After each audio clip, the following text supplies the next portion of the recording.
Population. Self.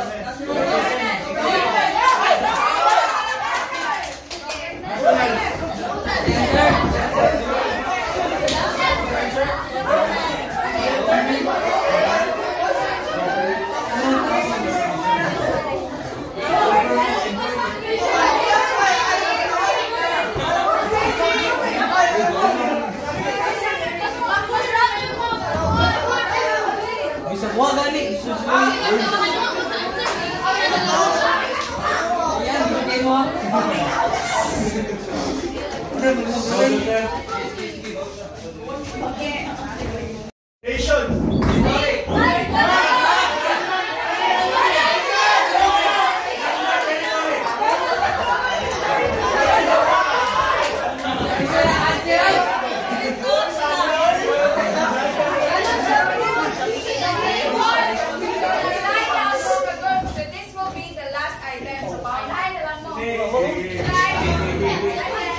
As always, the winner will receive a prize.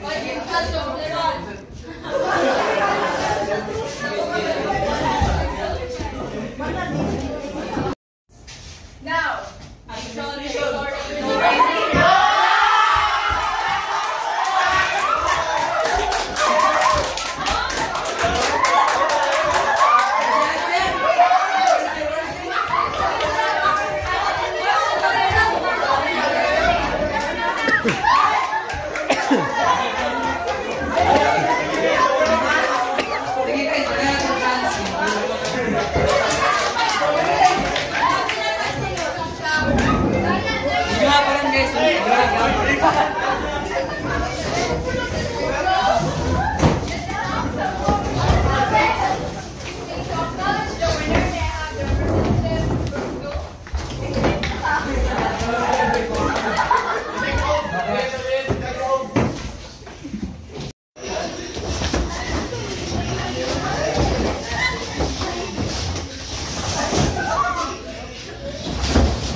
last na niya. Okay. 1, 2. Wala pa. 1, 2. Wala. Naludin siya.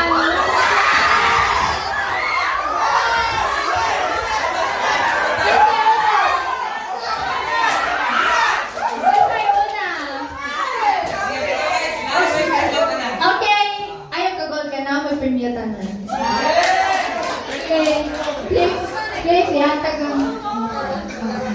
Balik na ko sa chair.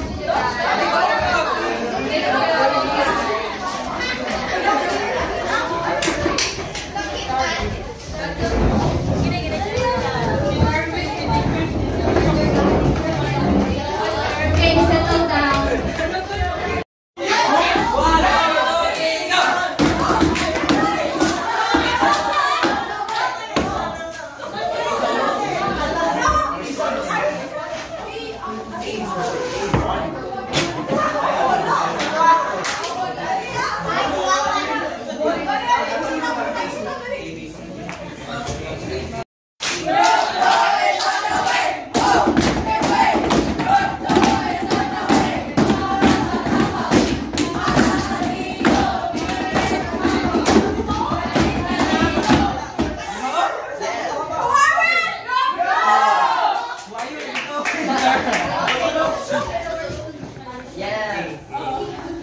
Sige, go ahead.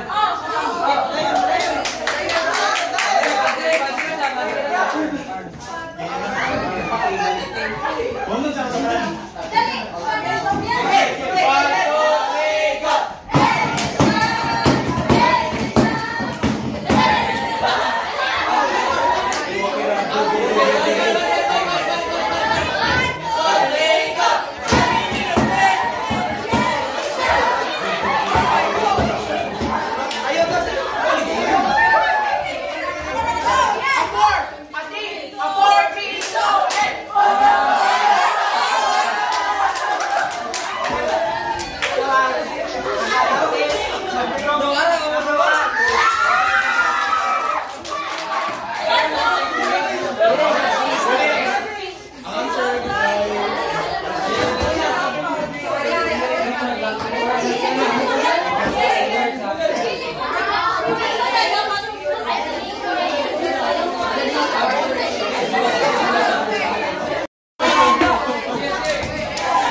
Wait, kami ng baby.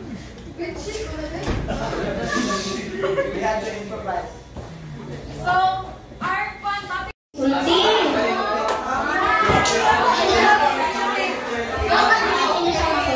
Because that is taboo. Okay. Okay, sige. Group 1. Kamu na, no? Oh, pwede ako dalawa ni. Oh. Police power. State. Police power.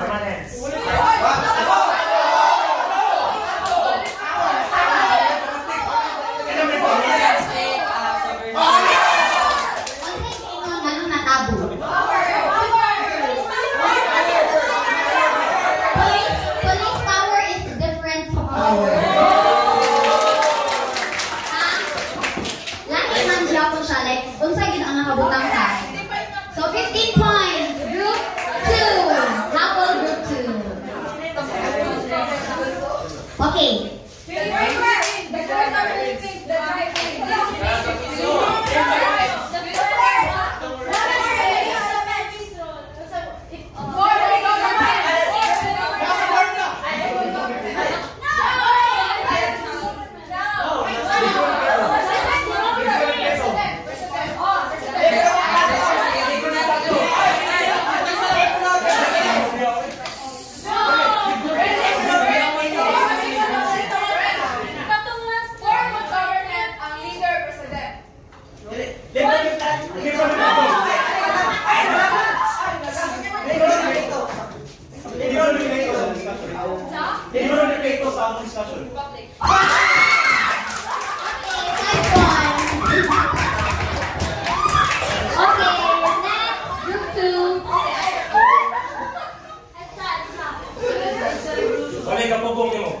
Freedom, democracy. Walay ka po kung naman. Nakalan ako, kanan. Kung na mabot, yung nakita ng bata.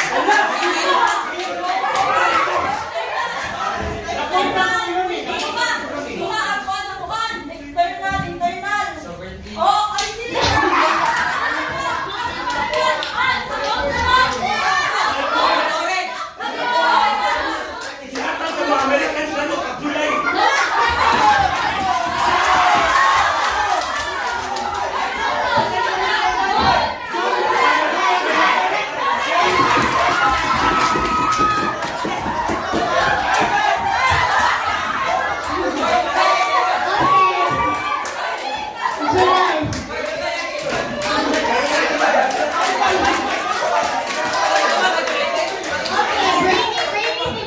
July.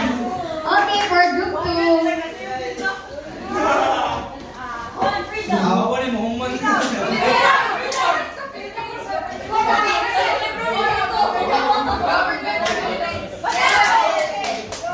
Nakuha na. Okay. Okay, kanang give chance to others daw. Like, kahit na talang representative.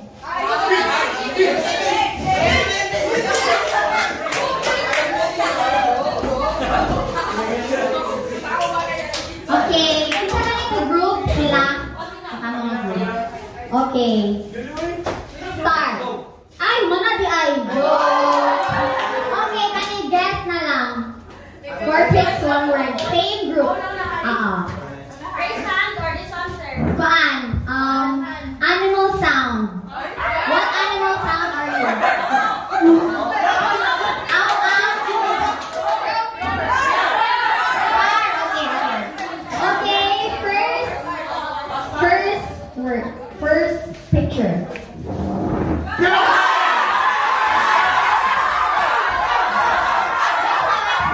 Paano lang? Ito na representative ang mo sorry sa sound. Like, parang na ba?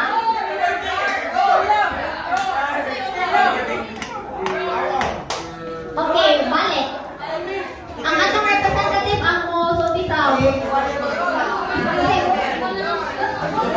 Okay, balik. Ready? 1, 2, 3, go!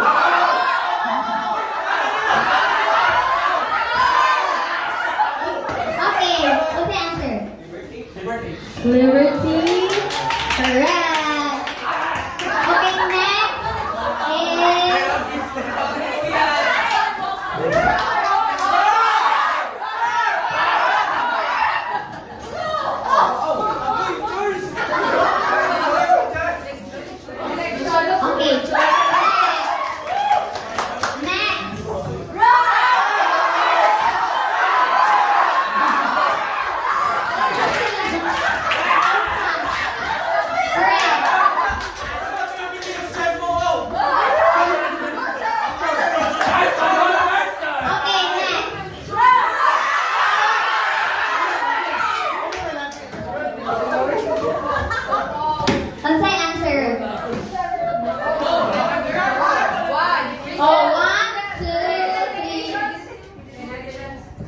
And you're right. No. Balik. Youth empowerment? No. Taas kayo naman.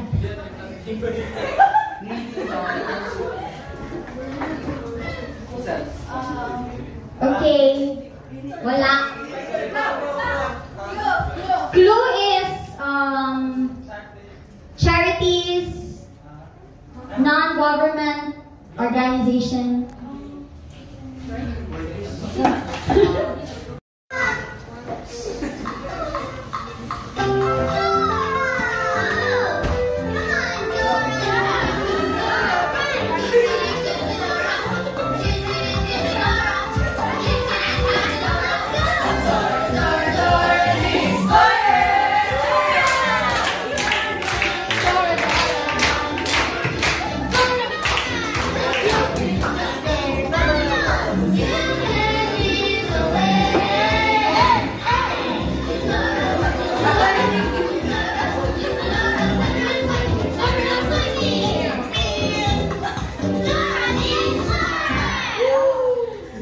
Hola, soy Dora, and this is my friend Diego. Hola, soy Diego. Wow, Dora.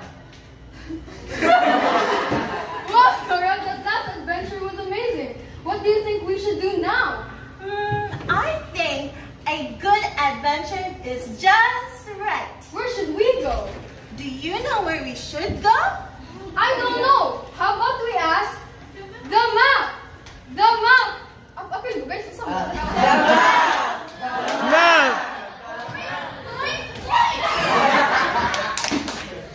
Have you seen the map?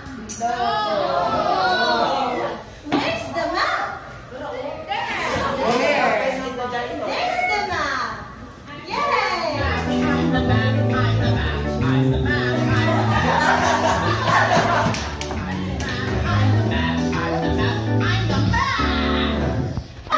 We need your help. Oh, sure, Dora.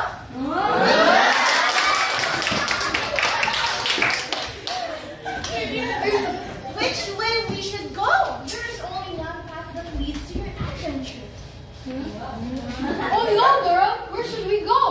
Let's ask our friends where we would go. Okay, let's ask our friends which way we should go. Do you know where we should go? I can hear you. Let's go. Come on, governors. Everyone, let's go.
Adelante morning, political animals. My name is John Jordan F. Bueno, and today you will build something extraordinary. It is my pleasure to welcome you all to the Miss Unitary System 2024. This year's competition will meet the two applicants who will compete for the title of Miss Unitary System 2024. Are you guys ready to meet them? Yes! But before anything else, let us unpack some terms. First, what is a unitary system? So a unitary system is a form of government wherein the power is vested in one single entity. For example, the national government.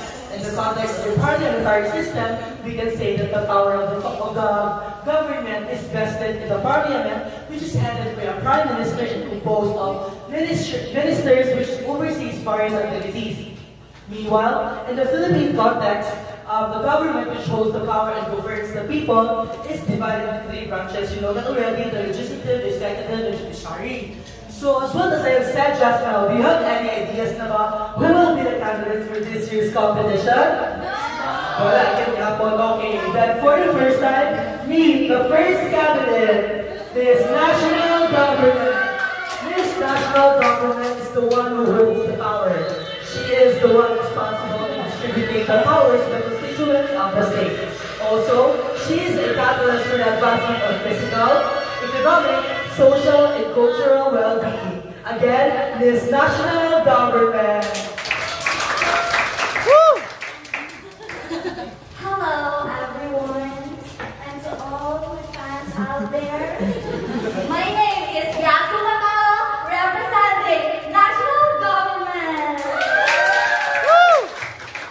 Last but definitely not the least, please welcome Ms. Local Government. This local government is a government that specific to a particular locality, for example, a village, a district, town, city, or a county. It is a form of government that has no share in sovereignty. Therefore, she acts depending on what the national government wants her to do. Again, Ms. Local Government. Hello, everyone! Pleasant morning to everyone. I am local government, and my name is Catriona White. Now may I call please the candidates here on stage. For this segment, the candidates will pick a random name to determine who will ask a question towards them. Now calling on candidate number 1 to please select a name. Isa dali. Ooh! So for candidate number 1, you have chosen Ms. Mona Kaputan. A big round of applause, please. How are you, Miss National Government? I don't feel any pressure. So,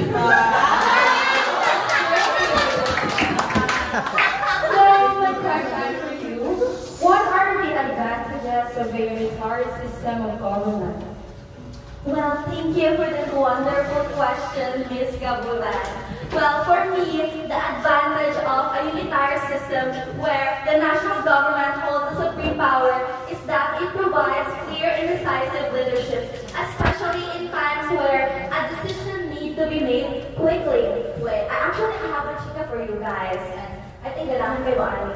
There's this one time that me and my boyfriend went on a date. It was very somber and very libong because we don't know where to go. I'm suggesting na muadto sa cafe sa Ayala. And then yung suggesting na mag-stay lang kami sa home and mag-Netflix and chill daw me. I don't want that. And naluod ko, I was very sad. And it was very libong dyan. Murang local government na nawala ng ideas. Yes, maon the girl. Yes, maon na ang matitabo. And then, Listen up na siya.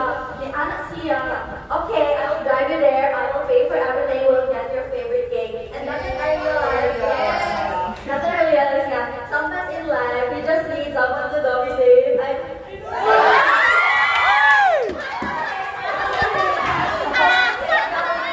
Yeah, it's like the national government is power on my heart.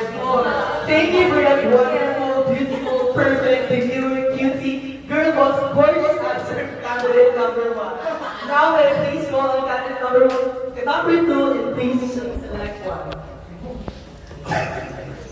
Oh, Kinsa. Oh, Miss Catherine Amante. Good morning, this local government. How are you? I'm fine, thank you.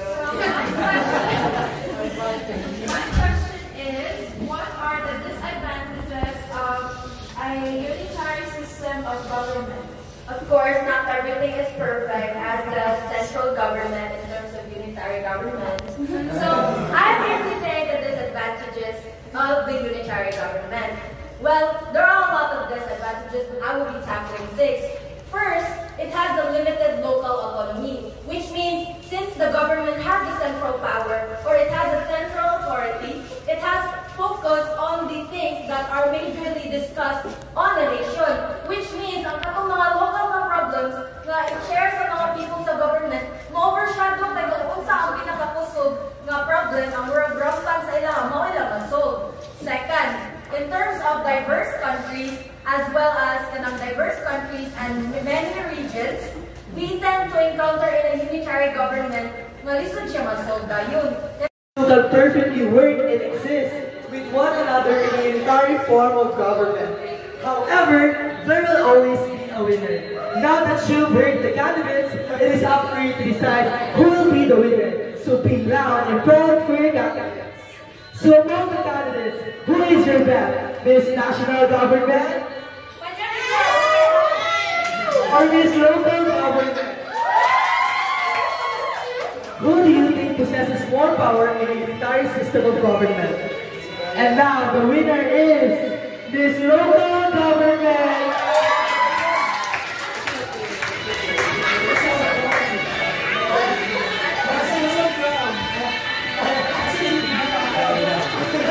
Okay, ang crowd ay ibilig sa gawas.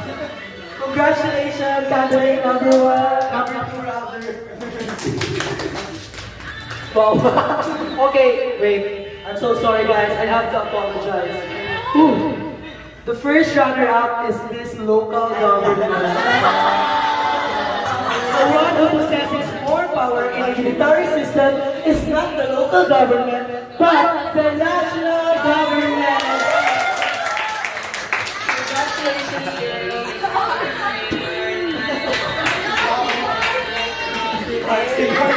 A round of applause, please. A big round of applause. Woo! Woo! That's all, everyone. Thank you.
Our topic for today is presidential government.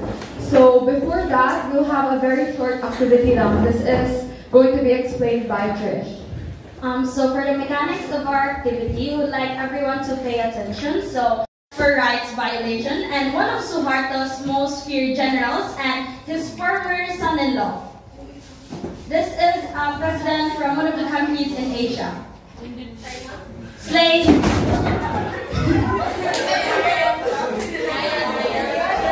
So we would like to call Mr. Sinita. So who do you think this president is? R-A-G-O-W-S-U-D-A-I-N-D-O.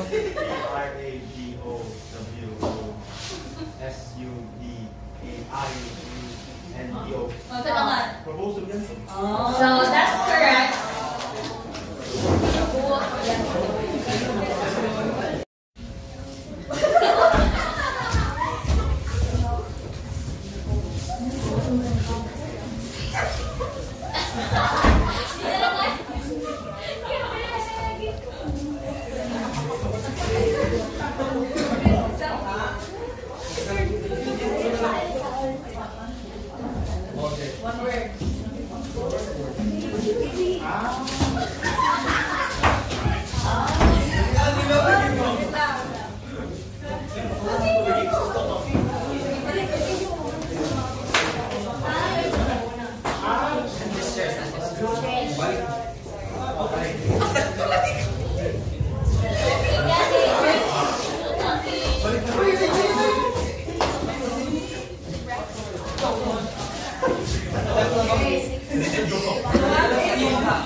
Cabinet.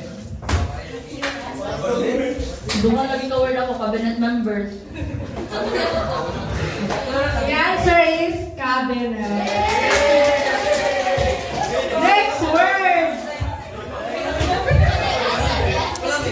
Next word, please come in front. Elise.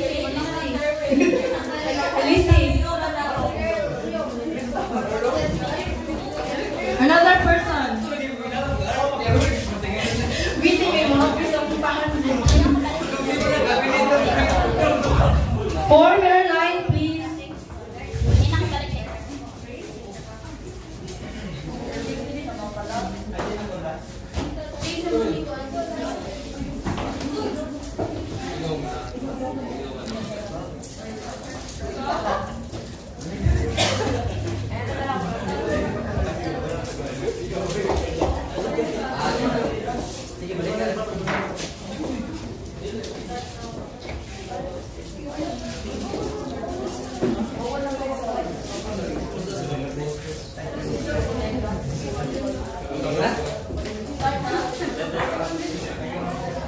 Oh, wala pa huy. Chill. Time starts now.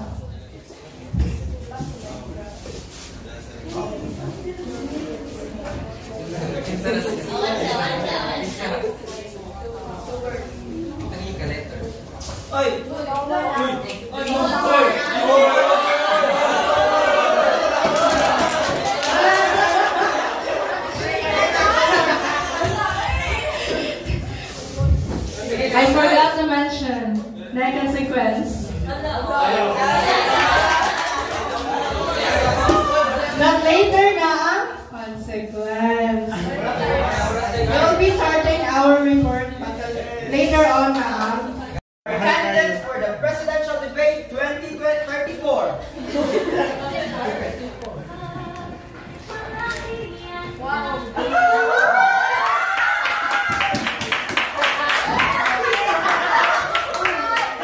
He has a weight of 78 kilograms, 3 fat chins, a descendant sperm of blue whale, and a width of 55 centimeters. Wait, let's welcome Mr. Harry Pusey!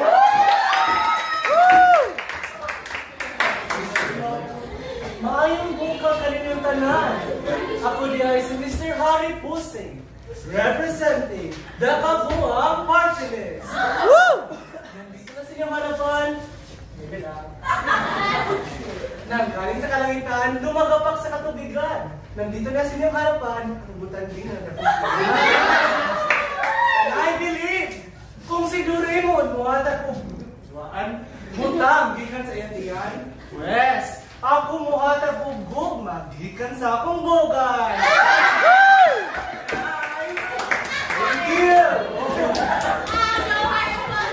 And the next corner, she has a flat white braid over her glasses, with a weight of 19 kg, thin like a twin.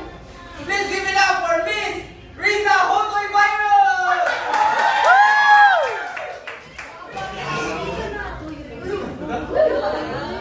Luis, siksihan na. Representing ang Bayani Party List, and I'm really to say na kaya na ako ihatag ang tanan. Why labot ang talan, kaya wala na kayo agyanan, padulang sa iyong mundod, ha?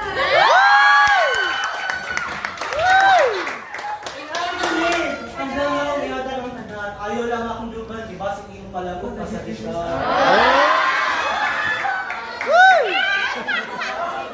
And last but not the least,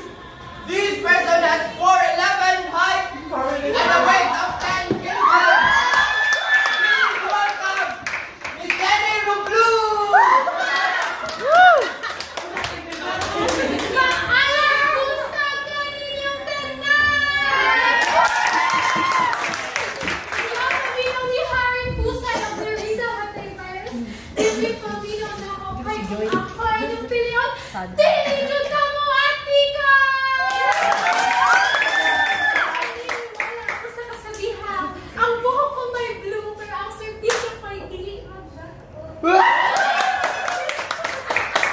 Okay, please stand by on your respective tables now. It is officially time to start our presidential debate 2034. Every candidate is given the same topic. Your topic, download. The civil government. Okay, let's begin with Miss Riza Hotoy Virus. You are given 90 seconds to answer. Okay. Good day, everyone. Civil government is a type of government that is run by civilians elected or appointed officials.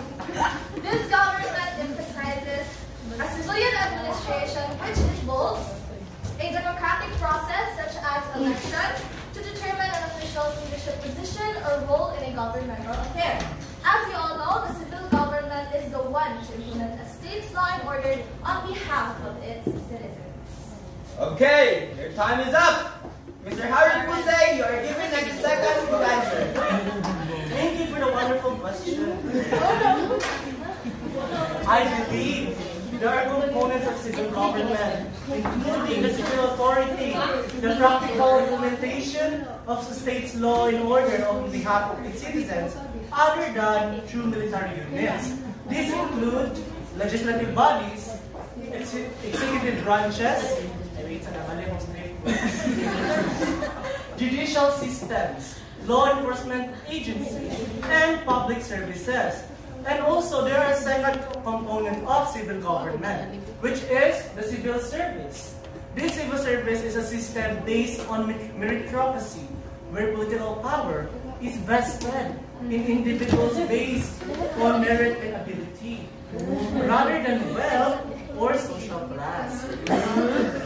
Civil service represents the administrative apparatus of a government, responsible of implementing policies like delivering public services and managing public resources. And if you have questions in your mind, what are the difference between the two?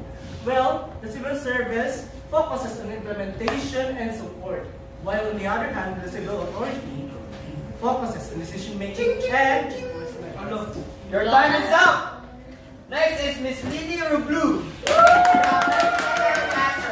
As we all know, civil government refers to a system of governance where the elected officials operate under civilian authority distinct from military control. It is structured into three branches: the executive, which enforces the laws and manages the administration; the legislative, which creates and enacts the laws; and the judiciary, which secures the fair application of the law. Okay, that's a good answer for all of you. Well, a question for all candidates. Well, first off, how are you doing right now? Obviously, I think. Okay, are you guys ready? No. So, a question for all candidates. Yes or no? Have you engaged in Collective body of citizens by and through whom the government is established? You people are the reason why a government exists. Its power is not legitimate if it disregards the will of the people. Meaning, its power will not be recognized as permissible or authorized if they do not acknowledge the voice of the people, because the people has an upper hand in a civil government. Because civil means for or of the civilians. Okay. Well, can you give us an example, Miss Lenny Rublu? A great example of civil government's authority power comes from the people, especially or specifically the principle of democracy. When Filipinos cast their votes, they are exercising their power to choose the leaders who will represent and serve them. It's a clear expression of their sovereignty. Serve the people with passion and honesty. This reminds us that the government's power is built on trust and will not tolerate and will always prioritize the needs and voices of the people. Thank you. Okay. Can you give us a few features of civil government, Mr. Harry Pusey? Look, so there are three types of features of civil government. First one is the enforces law and order. This one is the civil government. This responsible country is Mr. Harry Buse! Thank you so much, Napawi. Okay, that's it for the presidential debate 2034. Give it up for your candidate votes.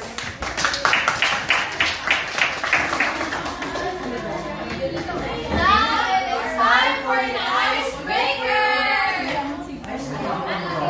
So guys, an icebreaker, ready siya o quiz to refresh your knowledge about our discussion. So, ang ginamit icebreaker. It's the bone. It's the bone. So, ang gini siya kay kanang ipasapasa ni siya and kinsa to ang mas tapan sa music.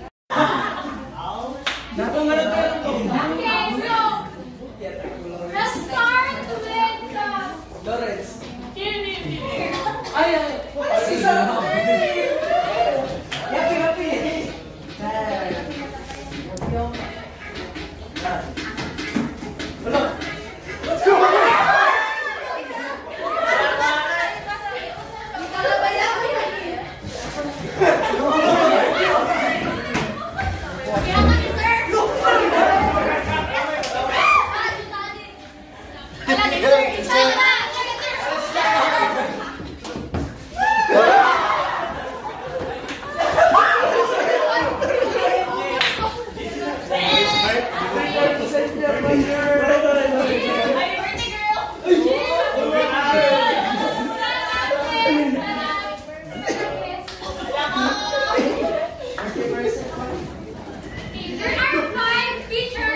There are five features of civil government.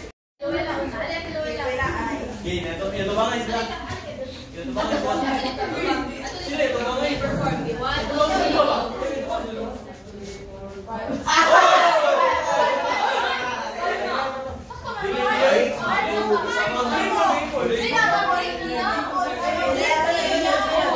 Hinaya lang daw, hinaya. Oh. Ay, wala na. Wrong. Dalawa?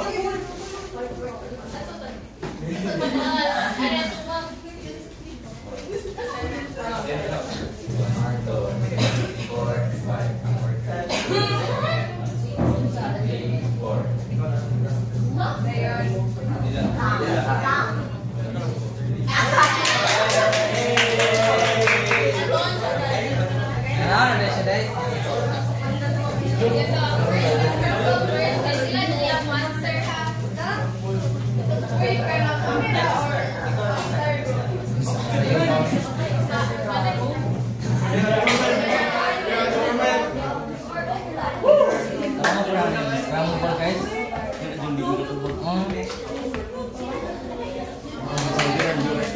Exchange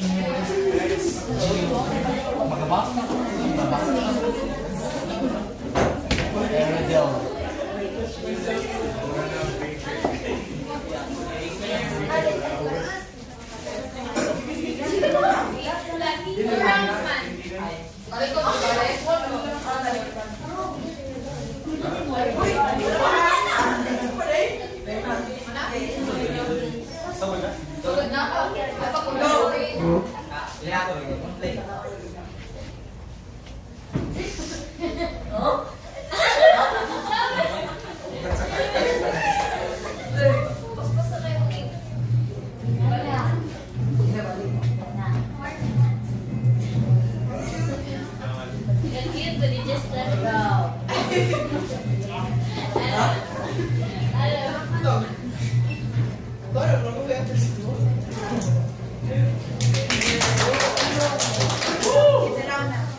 Very good. Ano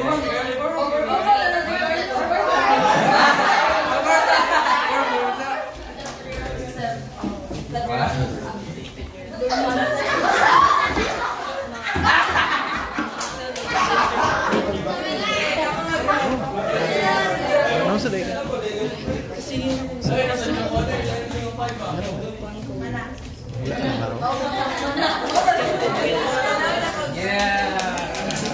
Tao niya dito sa campaign, nag-init ba? Hindi, maka-film mo tatay. Wala na yung iba.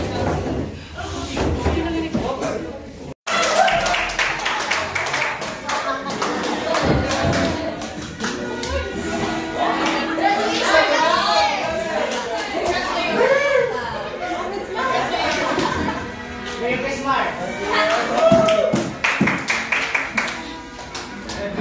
High honor. Good morning to everyone. Before I start my speech, I'd like to acknowledge the presence of our Vice President, Vice President Sara Diwata, and to our former Vice President, Lenny Roblu, and to, of course, our Senator, Senator Riza Montevirus.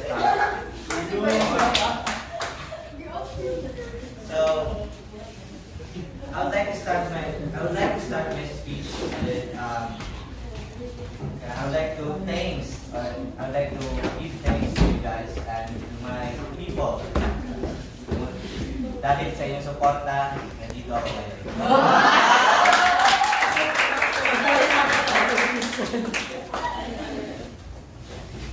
Gusto ko pasalamat dahil ako ay inyong sinuportahan at pinoto sa posisyon nito. Isa lang ang papangako ko sa inyo.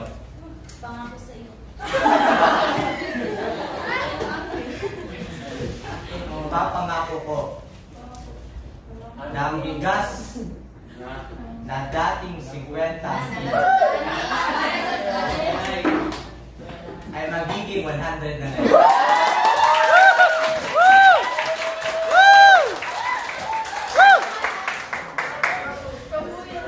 Pero, kailangan ko ang tulong nyo. Kailangan ko ang pera nyo.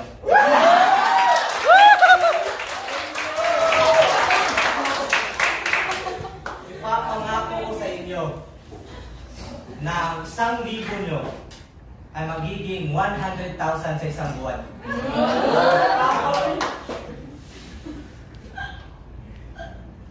Ngayon, i-address ko na ang problema ng ating bansa. Sa mga nakaraang buwan, may mga bali-balita tungkol sa terorismo sa ating bayan.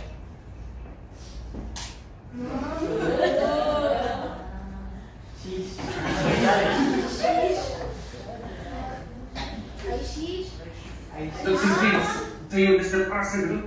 My name is Pakar Hussein, the leader of this organization. I am working hard to some current programs over the country.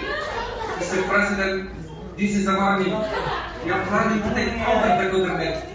We request you to step down from the authority. Not this will solve our violence, and I will calculate the funds and funding across the country. We are coming. Hear from us.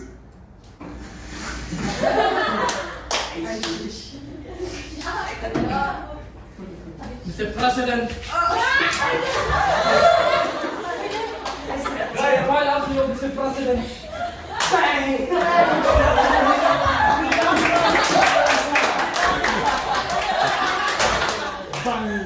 My dear constituents, now that your president has run away from me, I assure you, my dear constituents, I will make this country better again. Hoy Makpak! Hoy Makpak!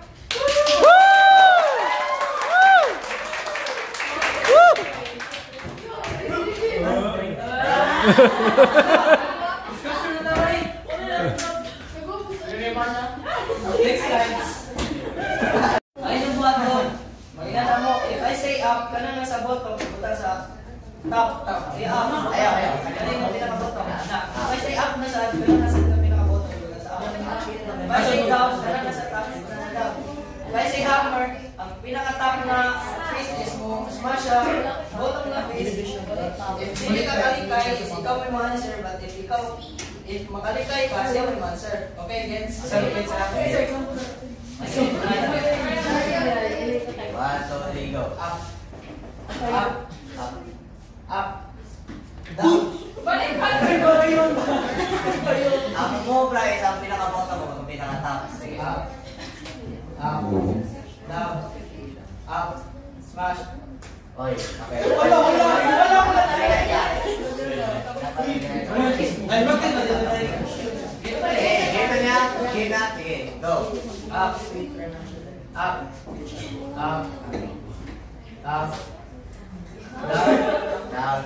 Smash.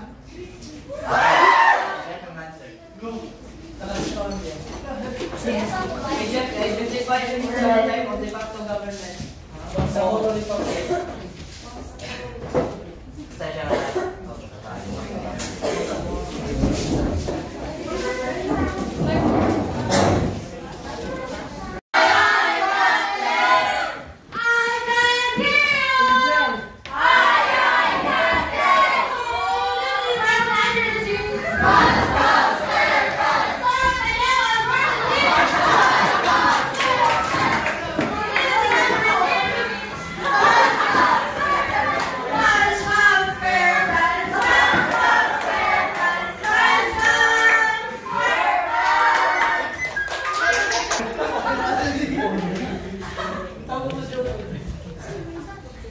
Sama SpongeBob?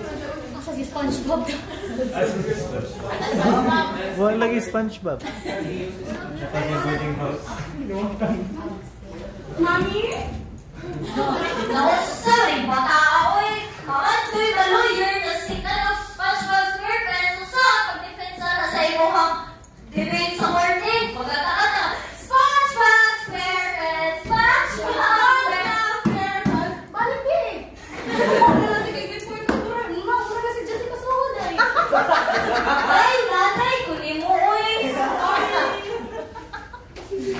Alam sa nagbalita, sige, SpongeBob. Dili, ano nagbalita? Ayoko.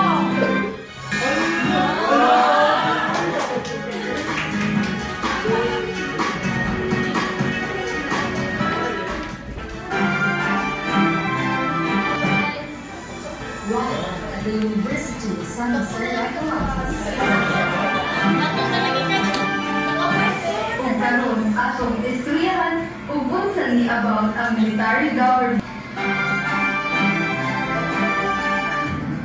To start, let's understand why military government is important. Here's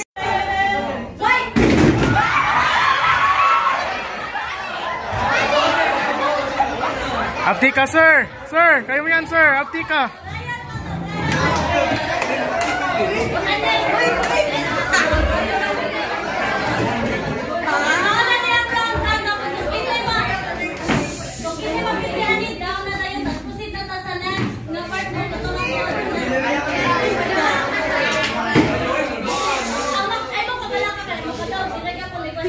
This is just to freshen your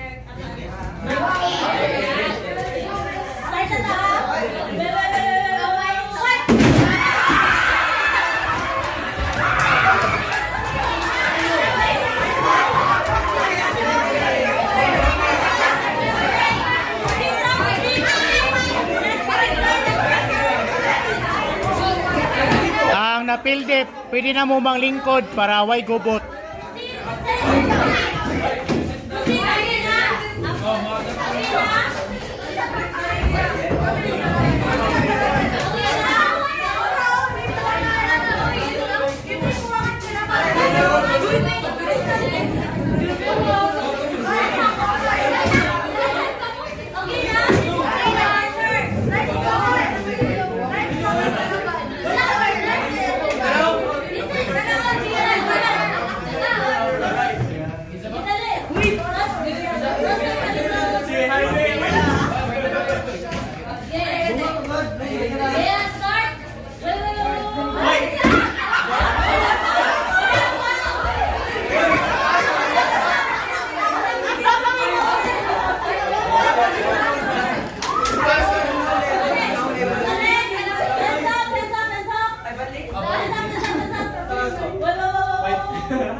Thank you, thank you.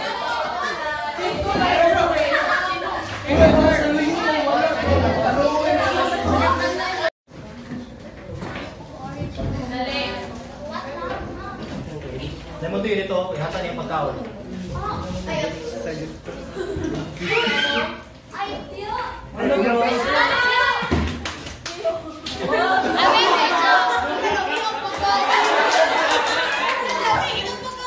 Unsa ni panilis ka sir? Panilis. Nanay panilis to si Sir. Hoy, nanay panilis to. Unsa man ka diha? Taon ka de. Wait sa. Sa libataan ni Pamina si Manginahan. Go!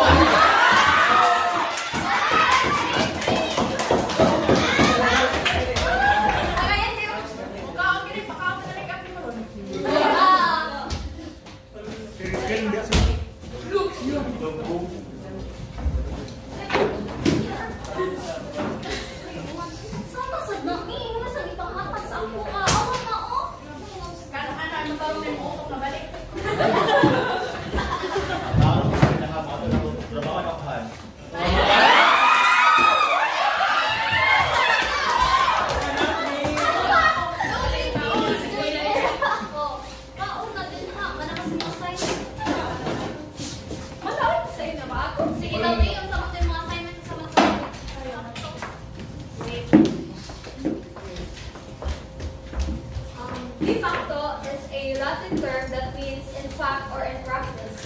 It refers to some people in the state the right to a safe society. When everyone follows the de jure rules, accidents, injuries, and even fatalities are protected.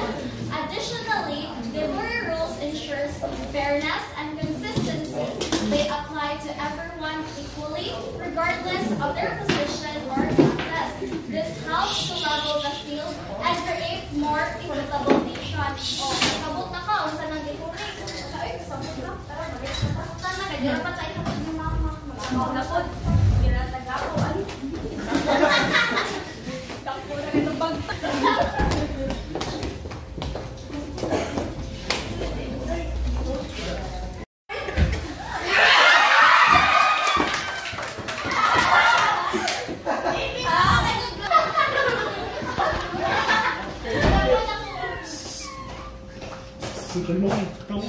Kasi ka doon yung gawas tayo here. Sumahan mo dali. Double kill ha, double sa mga review. Tapi ni Michael Bay, kuwari sa osa sa lahat.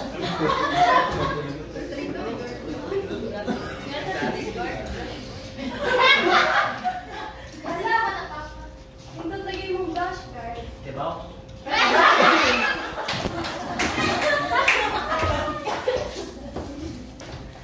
Gupahan ni mo, gupa doon kay kastanan. Mas kay Bob pa na.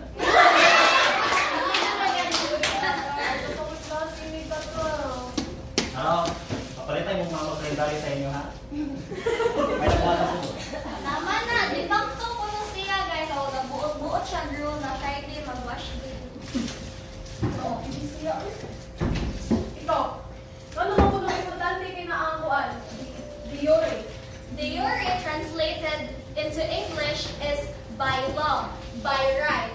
In political science sense, it describes practices and acts that are done by operation of law or acts that are constitutionally recognized and correct. So for example, diba si Bongbong Marcos, siya ang president. Of course, he was already elected. Mama, siya na ang presidente. Ano man, unsa din naka-importante ang de facto. Importante ang de facto kay mas convenient siya madadali na tagbo yung mga actions without needing an approval sa legal. Oh, unya, ang atong mga sa Philippines kay it needed to be constitutionally right and dapat siya isuwat kay wala bedrock na dili isuwat buot na na. Oh, kasabot na ka. Oh, kasabot na. Oh, kamo, kasabot na mo. Yes.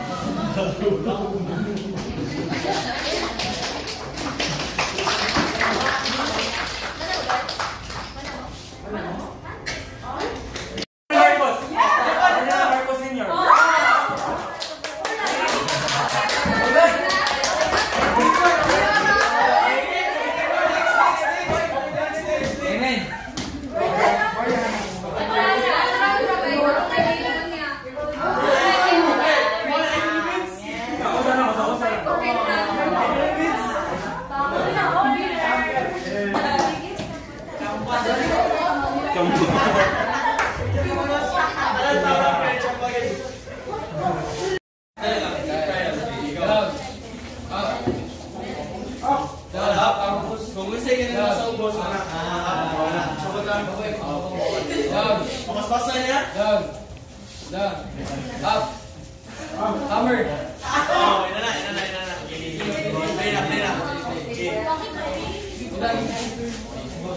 Down. Down. Up. Up. Hammer.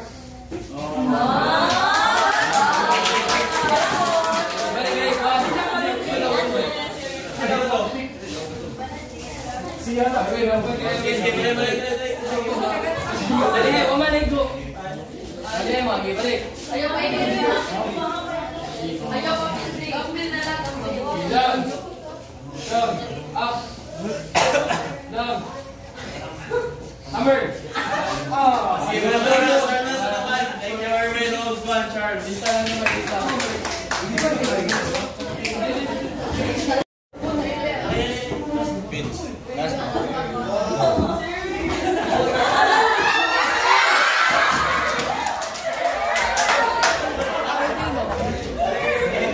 Oh, karon ganahan mo ron? No, delete niya ba da?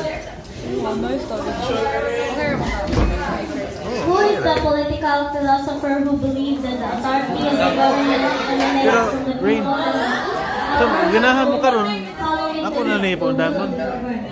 Sama ganahan mo ron? Wala pa mag 20 minutes. Oh, sige. Ano sa namin? Okay, so we'll Barong! Lincoln! Barong! Naramay ka, barong na sa luyo. Dali! Kumuhaingan kong Lincoln, barong. Kumuhaingan kong barong, Lincoln. Bali ha! Anda, may 3, 2, 1, Lincoln! Out na. Para man eh. Simple in the game for energizer before we start. Barong! Lincoln! Barong! Lincoln! Barong!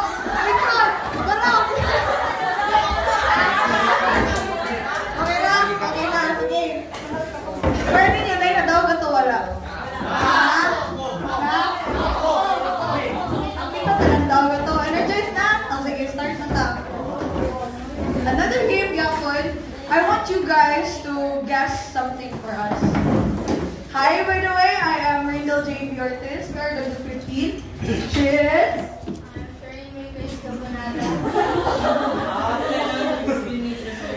Okay, so the first picture is try to guess. Can I guess?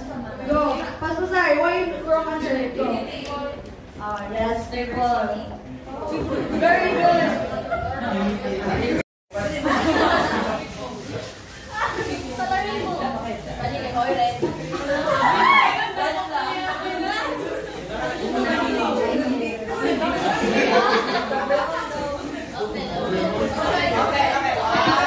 Okay, open mo, sabay mo.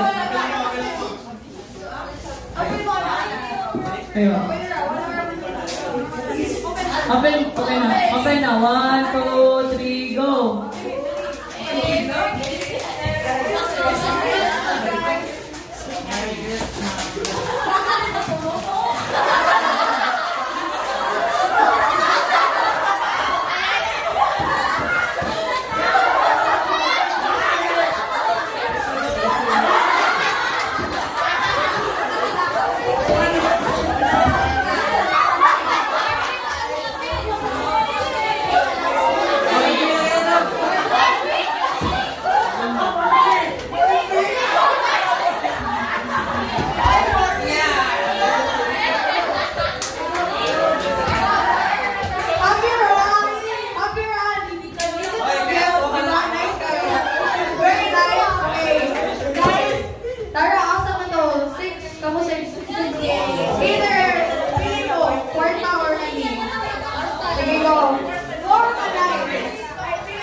Sama na yung mong nakuha. Loy, nindot lagi kayo. Matay inner ka daw, sir. Kani. Toys and sir. Uy! Air Force or Air Wow!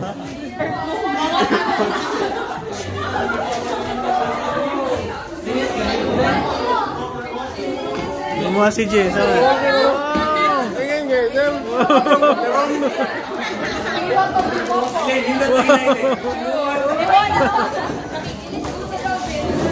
Aray na, papi. Amo na daw pa.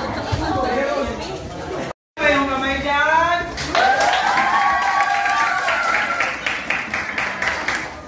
Baro.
Masaya ba kayo lahat?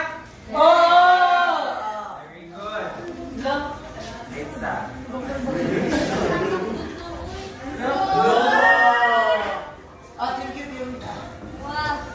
May tanong ako, sir. Yes. Nasiyahan ka ba? Masayang masaya. Okay, at dahil dyan, may Jolly Meal ka!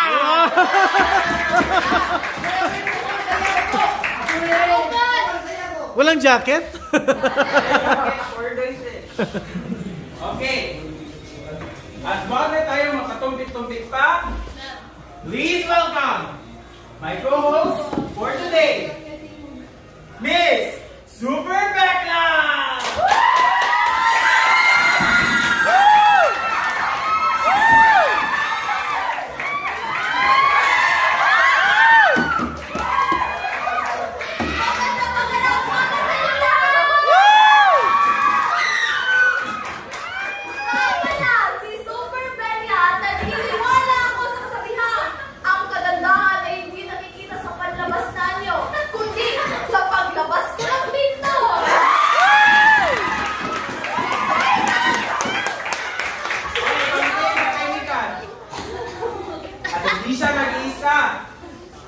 Meron pa! Please welcome her partner, Miss Yukita Halls!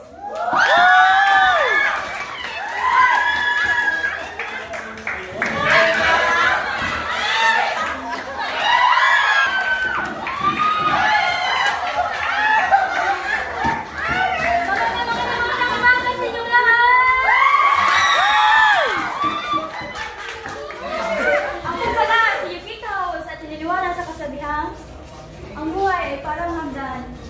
Mabilis pa at kung marami kang tatapat.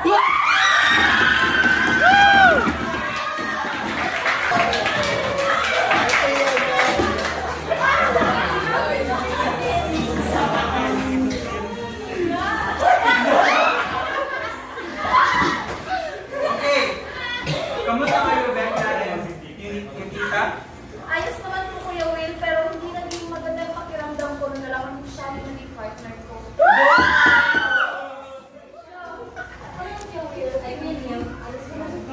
Okay. So magsisimula na ang ating game. At ang tawag na ay bigyan ng candy yan! Okay. Nasaan yung candy namin? Handa na ba kayo? Yes po, Kuya Neil. So pipili na tayo ng topic. At ang napili nating topic ay Philippine Extradition Treaty.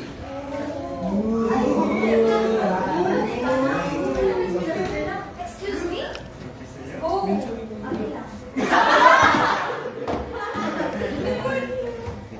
Bisa ba sa Pinas ko ba sa kunay sa nagtabo sa Philippines, no? Talaga ba? Yes. Sige, simulan na natin. What is Philippine Extradition Treaty? Ako. So,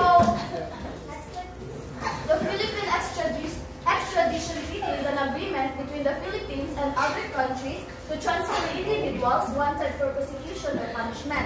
So, promoting international cooperation against transnational crimes like terrorism, corruption, and human trafficking. And I thank you. Okay, next question. What is the legal basis of the Philippine Extradition Treaty? Extradition of the Philippines, governed by the Central Decree number 1069 and international treaties ensures due process and human rights protection under the 1987 Constitution. It balances aiding justice abroad with safeguarding individuals from persecution or unfair treatment. Magaling, magaling. Wow, ha? Great na anak.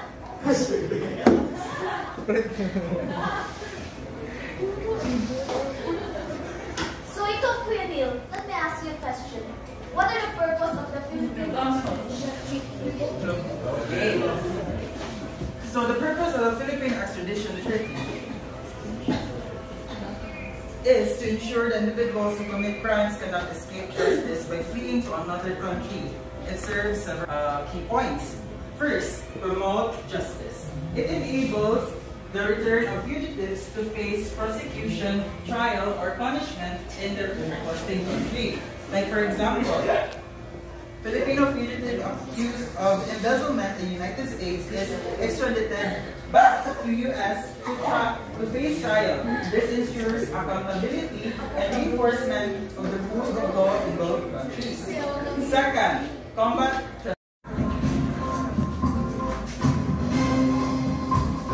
Ang lalaroin natin ay Papel o Kahon!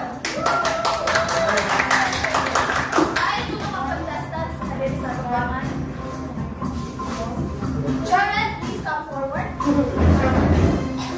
Daniela, where's Daniela? Come forward. Please come forward.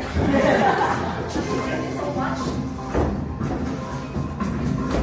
So, mechanics na itong game is mamili mo either papel or kahon yung pili. And that is why the line says go. Translate number 1, papel. Ulit papel. Number 2. Papel o, wait, Cesar. Go. Pumili ng isang kahon. Go! Pakpak! Clue! Okay, so open the kuan kahon and the question. Yes, and the question is, what is the purpose of extradition treaty? Next question. On opinion naman. On opinion, Yes. the purpose of extradition treaty is to maintain international relations. Yes, very good. Thank you! Papel o kahon? Kahon. Pili yung color. Ay, Oh, papel o kahon? Pili ka tika. Okay, your question is, who handles the legal evaluation of extradition request in the Philippines? As a public servant. Mustil ang nasa likod. sige, sige. Sige, go, still. Kawatin mo. Department of Very good!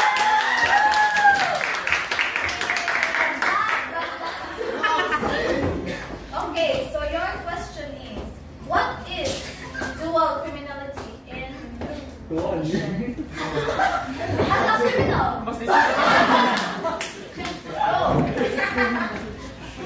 Nagkakawa sa mga bata kayong ipalugawan.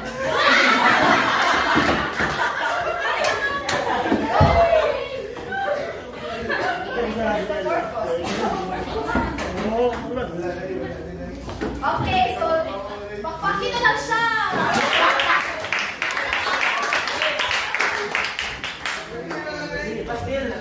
Sige, mauna na ay, kisay kabalo sa answer, Ani. What is dual criminality in tradition? Bas kayo, ask teacher man. Wala? Wala? What is the answer for you?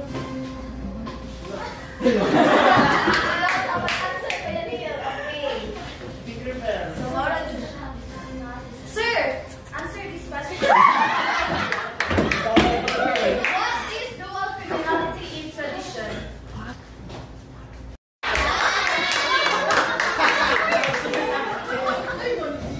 What, sir? I don't know. You don't know.